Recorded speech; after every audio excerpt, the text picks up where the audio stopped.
अस्सलाम वालेकुम गाइस, उम्मीद है आप सब खैरियत से होंगे। मेरा नाम है मोहम्मद सुभान राव, आप देख मेरा चैनल एक्सप्लोर विद सुभान राव। तो गाइस आज की वीडियो में मैं आपको कंप्लीट गाइड करूंगा। आपको बताऊंगा कि France, Germany, Austria, why we should choose Austria instead of France and Germany. The before starting the video मैं आपको ये कहूँगा कि मेरे चैनल को सब्सक्राइब कर दें, लाइक कर दें, शेयर कर दें। मैंने फ्रांस के भी वीडियोस लगाई हुई हैं और ऑस्ट्रिया की भी लगाई हुई हैं, और मैं अपना बताऊँगा मेरा ऑनेस्ट ओपिनियन किस कंट्रीज़ के साथ है, मेरी फर्स्ट प्रायोरिटी भी कंट्री कौन सी है, और मैंने फ्रांस को सेकंड प्रायोरिटी पे क्यों रखा, ऑस्ट्रिया को अपनी फर्स्ट प्रायोरिटी पे क्यों रखा। और I am going to explain all the reasons and pros and cons and the study gaps, all about the, and this video covers the bachelor students and master students. So in this video we'll talk about the next upcoming intakes for the 2025, और इस video के अंदर हम हर एक चीज़ को detail में discuss करेंगे कि हमें अगर हमने ऑस्ट्रिया को चूज़ करना है तो हमें किन किन चीज़ों को अपने अभी एजुकेशन में लाना होगा, अपनी प्रोफाइल के अंदर वर्क करना होगा, मिनिमम क्राइटेरिया क्या है, और हमें विनिंग प्रोफाइल्स कैसे बनानी होंगी। और अभी भी जो ऑस्ट्रिया है जिसको आप लोग सब समझ रहे हैं कॉम्प्लिकेटेड प्रोसेस, वो एक कॉम्प्लिकेटेड प्रोसेस नहीं है, वो एक माइंड से लेकर चलने वाली प्रोसेस है। तो आप लोगों को चाहिए कि प्रॉपर तरीके से इसको लेकर चलें प्रोसेस को, और इसमें आज हम प्रोज एंड कॉन्स सबको डिस्कस करेंगे, फ्रांस, ऑस्ट्रिया, जर्मनी के बारे में। और मैंने स्टडी इन ऑस्ट्रिया विद सुभान का नेम से एक ग्रुप बनाया हुआ है। वो ग्रुप ज्वाइन करने के लिए आप मेरे यूट्यूब को सब्सक्राइब करें और इंस्टाग्राम को फॉलो करें, और आपको वहाँ सारे ग्रुप्स मिल जाएंगे, स्टडी इन फ्रांस, ऑस्ट्रिया और बैंक, और भी बहुत सारे ग्रुप्स मिल जाएंगे। सो वीडियो को स्टार्ट करते हैं बिना किसी टाइम से के। तो फर्स्ट ऑफ ऑल अगर हम बात कीजिए तो Austria versus France versus Germany. So सबसे पहले आ जाता है बात अपॉइंटमेंट्स का। तो जर्मनी के अंदर जो अपॉइंटमेंट है तो वो तो भूल जाएं भाई, वो 2-2.5 साल, वो 1 मिनट के अंदर बच्चे हैं, जिसने कर ली बुक तो वो आ गई। अच्छा, फ्रांस के अंदर ये है कि फ्रांस के अंदर अपॉइंटमेंट का कोई इशू नहीं होता, फ्रांस के अंदर अपॉइंटमेंट मिल जाती है। और ऑस्ट्रिया के अंदर की थोड़ा सा सिस्टम है कि अपॉइंटमेंट थोड़ी डे टू डे बाद आपको मिलती रहती है, मिलती हैं नहीं मिलती, ये नहीं है कि नहीं मिलती, आपको मिलती हैं अपॉइंटमेंट्स, ईमेल के थ्रू भी मिलती हैं। इसके लिए मैंने प्रॉपर मेरे चैनल पे पूरी प्लेलिस्ट रेडी की हुई है ऑस्ट्रिया की, वो जाके देखो, A to Z। नहीं समझ आता हमारे पास ग्रुप में आज जो पेड कंसल्टेशन लेना चाहते हैं वो भी है।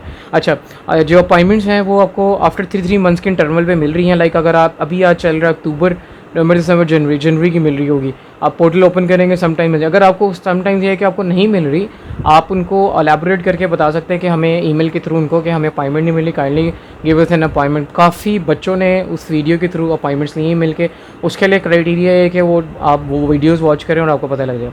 अच्छा, सेकेंड चीज़ बात कर लीजिए तो सेकेंड चीज़ बहुत इंपॉर्टेंट बात है बजट।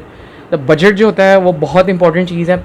अब फ्रांस के अंदर आप जाते हैं, फ्रांस के अंदर आपको मिनिमम यूनिवर्सिटीज़ के अंदर maximum to maximum 3700 for masters, 2700 for bachelors. Bachelors के लिए कोर्स ढूंढना बहुत ही मुश्किल काम है फ्रांस के अंदर, बहुत मुश्किल काम है। तो 3700 to 2700 that is for semester fees. Semester fees जो होती है 6 मंथ्स के बाद होती है, और ये जो एडमिशन गेन करना है उसके लिए हमें अपनी जो फ़ीस है वो भी प्रिपेयर करनी होगी। और ये जो फीसेस बता रहा हूँ, ये ढूंढना काम रखता है, ऐसे ही नहीं कि मिल जाती है। जैसे मैंने बता दी 2700 ढूंढना है, वाली जो यूनिवर्सिटीज़ है वो ढूंढना काम रखता है।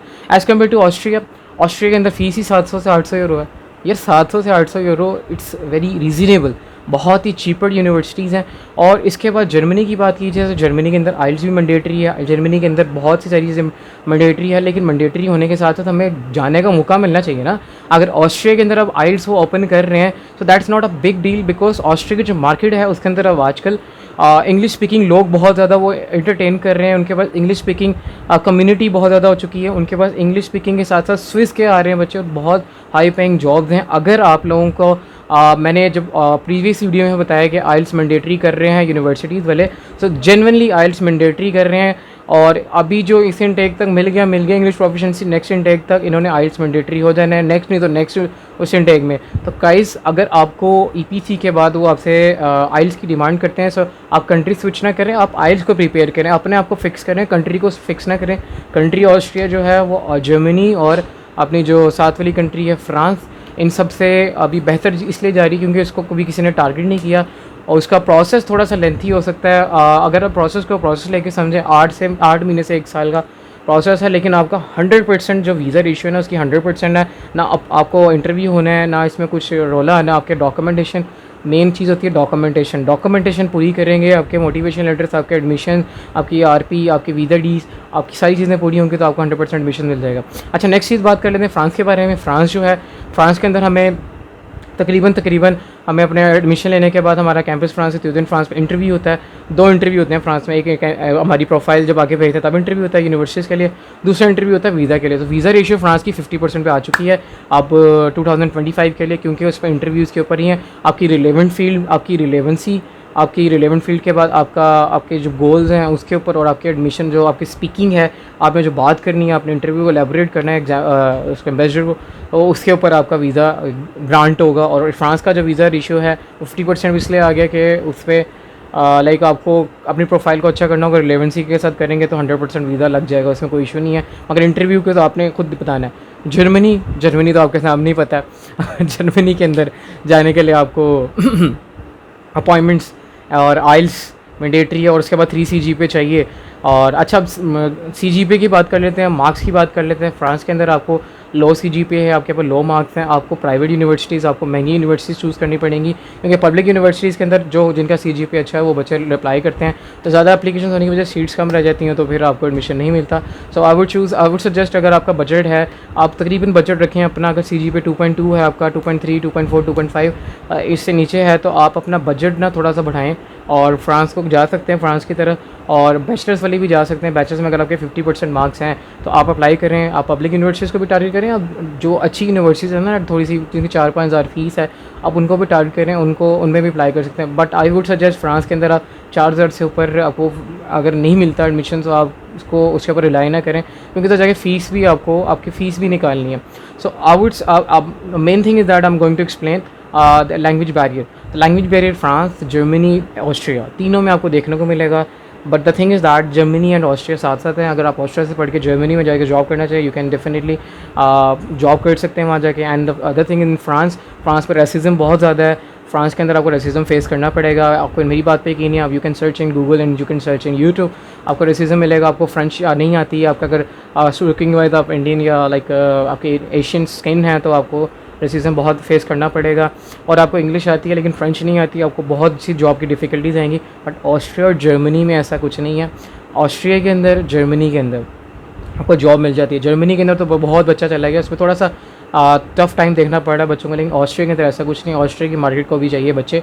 अगर आपके पास आइल्स का स्कोर अच्छा है, आपके पास ये चीज़ें अच्छी हैं, आप क्यों उन कंट्रीज़ में जा रहे हैं जहाँ पे लाइक आपको मुश्किलात आ रही हैं, और जो बच्चे लाइक अफोर्ड नहीं कर सकते high fees, high tuition fees and each and everything, वो ऑस्ट्रिया को टारगेट करें। ऑस्ट्रिया की जो लाइक हैं यूनिवर्सिटीज़ बहुत अच्छी हैं। ऑस्ट्रिया में पब्लिक यूनिवर्सिटीज़ भी हैं, प्राइवेट भी हैं, और सारी हैं। आप ऑस्ट्रिया की पब्लिक यूनिवर्सिटीज़ को भी टारगेट कर सकते हैं। बाकी ये कि लेम एक्सक्यूज़ है कि यार हमने आइल्स नहीं देना, हमने इंग्लिश टेस्ट नहीं देना। भाई आपको क्यों रख रहे हैं वो? आप में क्या स्किल्स हैं? आप दे लो आइल्स और इंग्लिश टेस्ट दो। मैं भी दे रहा हूँ English test. English test is more important for, अब 2025 में जाना चाहते हो यूरोपियन कंट्रीज़ के अंदर, यूरोपियन जाने के लिए ना, यूरोप में किसी भी कंट्री में उन्होंने 80% उनके ना जो थी ना स्टेट्स, उनमें सब में आइल्स इंग्लिश टेस्ट रिकमेंडेड हो चुका है, क्योंकि उनको सारी इंग्लिश स्पीकिंग कंट्रीज़ टच कर रही हैं। और साथ साथ जो एशियन में से पाकिस्तानी और इंडियन, उनको थोड़ा सा डाउट होता है, क्योंकि एज अ नेटिव लैंग्वेज नहीं होती। क्योंकि हम जब जाते हैं वहाँ पे अपनी EPC, तो हमारे पे बहुत कुछ लिखा होता है, वहाँ जाके हमसे लाइक असाइनमेंट्स नहीं होती सही से, तो दैट्स वाई उन्होंने फिर अब ये रूल्स मैंडेटरी करते जा रहे हैं।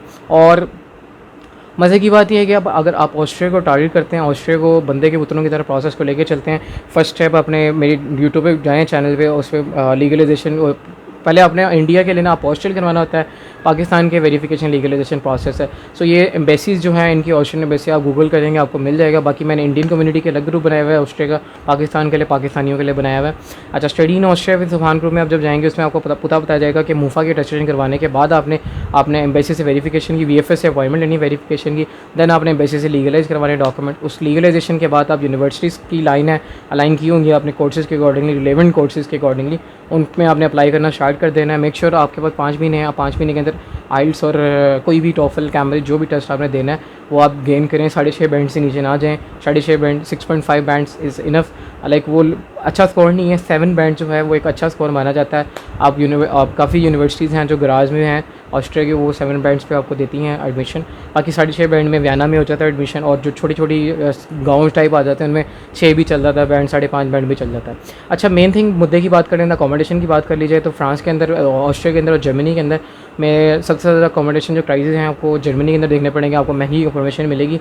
अच्छा, ऑस्ट्रिया के अंदर आपका मैक्सिमम खर्चा जो हैगा अकोमोडेशन विद योर लाइक आपका जो फूडिंग का, आपकी ग्रोसरी का, सब कुछ डाल के आपको 470 के राउंड अबाउट इंश्योरेंस डाल के आएगा। अच्छा, फ्रांस के अंदर आपको ये सीन, आपको वहाँ पर भी 350 से 400 के अंदर आपकी ये लिविंग एक्सपेंस का खर्चा आएगा।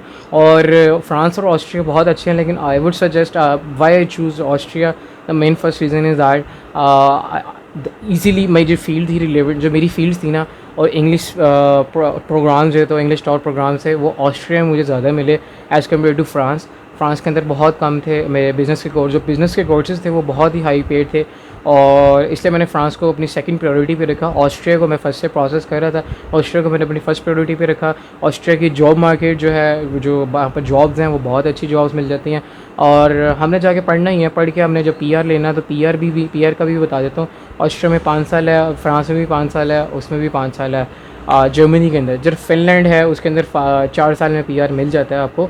बाकी ये कि बैंक स्टेटमेंट्स की बात की जाए तो ऑस्ट्रिया के अंदर अगर आप 24 से अबव हैं 50 लाख की बैंक स्टेटमेंट चाहिए, और अगर आपकी 24 से बिलो हैं तो आपकी 33 लाख तक चाहिए। 75,000 यूरो होता है, तो 7500 Euros, I am so sorry about that. So if you calculate the 7500 and 550 Euros, it's it totally like you can google it, ये approximately to 28 lakhs, but you have to submit more। आपने show कराना था थोड़ा सा ऊपर 4-5 लाख, ताकि आपके 1-2 हज़ार यूरो, ताकि आपके एक्सपेंसेस में ऊपर नीचे हो जाते हैं। इसी तरह फ्रांस के अंदर 33 लाख तक बैंक स्टेटमेंट चाहिए, बट फ्रांस की जो बैंक स्टेटमेंट है वो थोड़ी कॉम्प्लिकेटेड है। आपने प्रॉपर 6 मंथ्स की बैंक स्टेटमेंट शो करानी होती है फ्रांस के अंदर। और इसके बाद जर्मनी के लिए तो ब्लॉक अकाउंट चाहिए, तो आपको पता ही है, आप जिसके पास पैसे पड़े हैं 30-40 लाख रुपए, तो ब्लॉक अकाउंट लगाए और निकलने ही करे। और जर्मनी के लिए आपको लंबा इंतज़ार करना पड़ेगा, 2-2.5 साल का, तो आप इन्जॉय करें। अच्छा, फ्रांस के अंदर आपने जाना है और ऑस्ट्रिया में जाना है, जर्मनी में जाना है, आपको चाहिए कि आप उन कंट्रीज़ में जाने से पहले आप ना इंटर्नशिप्स कर लें। आपके पास बहुत टाइम है, 1 साल, 1.5 साल, 6 महीने, तो आप ना इंटर्नशिप्स करें अपनी रिलेवेंट फील्ड के अंदर, ताकि आपको वो एज अ एक्सपीरियंस काउंट होगा, आपका गैप भी कवर कर लेगा मास्टर्स के लिए। बैचलर्स के लिए ये कि वो लोग भी रिलेवेंट जिनमें अप्लाई करने रहते हैं, आप जॉब शॉप कर सकते हैं, बट आप ये अप्लाई कर सकते हैं, उसमें स्टडी गैप एक्सेप्टेबल होता है। बैचलर्स के लिए भी एक्सेप्टेबल है, ऑस्ट्रिया में कोई स्टडी गैप नहीं है, आप जब मर्जी अप्लाई करें, आपका एडमिशन आपको मिल जाएगा। बाकी आई होप सो आपको आज की वीडियो में काफ़ी कॉम्प्लिकेटेड चीज़ों का पता लगा होगा। बाकी अकोमोडेशन जो होती है वहाँ पर रहना सहना, वो भी होता है इंपॉर्टेंट। फ्रांस के अंदर सबसे ज़्यादा आपको सिर्फ फेस करना पड़ेगा वो है फ़ीस, जस्ट दैट्स इट। आपको जॉब पे भी फेस करना पड़ेगा, हमसे सॉरी, जॉब आपको वहाँ पर ईजी टू फाइंड नहीं है। आपको फ्रेंच A2 या B1 सीख के जाने चाहिए, चाहे ऑस्ट्रिया जाएँ, चाहे फ्रांस जाएँ, चाहे जर्मनी, चाहे फिनलैंड, चाहे इटली, चाहे जहाँ भी जाएँ, आपको A2 स्किल्स सीख के जाने चाहिए उनकी लैंग्वेज के, ताकि छोटी मोटी कम्युनिकेशन हो जाए हमारी। बाकी IELTS is mandatory right now for all over the Europe right now. You can just take your you can just prepare your IELTS examination for your further studies in for Europe. I would suggest आप लाजमी देख लें। बाकी आपको आज की video मेरी पसंद आई, काइंडली चैनल को सब्सक्राइब करिएगा, लाइक कर देगा, शेयर कर देगा, और मेरे चैनल पे आपको और कोई स्टडी रिलेटेड वीडियो चाहिए, you can just comment here, and for the whole process you can check on the screen, you will get the Study in Austria playlist, full playlist link, and the Study in France full playlist link, and I'll mention in my description that links. So I hope so आपको मेरी आज की video पसंद आएगी, like share subscribe कर दिएगा, और आज की वीडियो में इतना ही, बाय बाय।